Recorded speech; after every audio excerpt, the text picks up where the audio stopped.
fiiri fikradahaaga waxay noqonayaan ereyadaada. U fiirso ereyadaada waxay noqonayaan ficiladaada. fiiri ficiladaada waxay noqonayaan aayahaaga.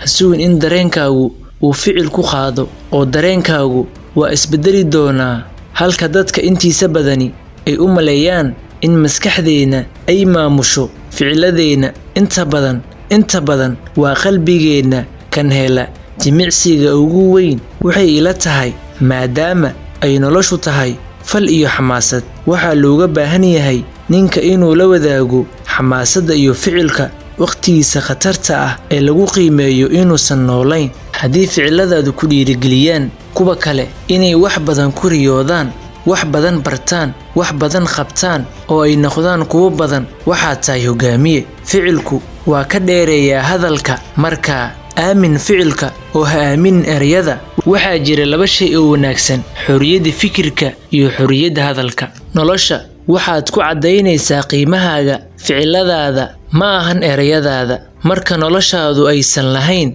dhaqdhaqaaq ama ficil, fikradaha xun waxay noqon karaan kuwo qalafsan. dadka ku sifee falkooda oo weligaa kuma qiyaamayn doontid hadalkooda. mararka qaarkood dhib ma lahan sidaad u saxan tahay. mararka qaarkood in la xidho uun waa habka ugu fiican ee la qaado. natiijooyin wanaagsan ayaa imaan doona marka aad bilowdo inaad ku beddesho fikradahaaga iyo caadooyinkaaga kuwo wanaagsan. marka ay muuqato inaan hadafyada la gaari karin, ha toosin hadafyada, hagaaji tillaabooyinka waxqabadka. waxaa jira waqtiyo nolosha ah oo xitaa ereyada ama ficilada ugu yar lagu dhex daro macnaha ugu quruxda badan. waxaad u baahan tahay inaad nolosha fahanto si kugu filan, isla markaasna aad u diyaargarowdo inaad u adkaysato cawaaqib xumada ka dhalan karta falkaaga. sababtoo ah fal kasta oo nolosha ahi wuxuu la imaanayaa abaalmarin. noloshaada laguma go'aamiyo qadar, waa inaad abuurtaa mustaqbalka aad rabto adiga oo qaadaya ficilada saxda ah hadda.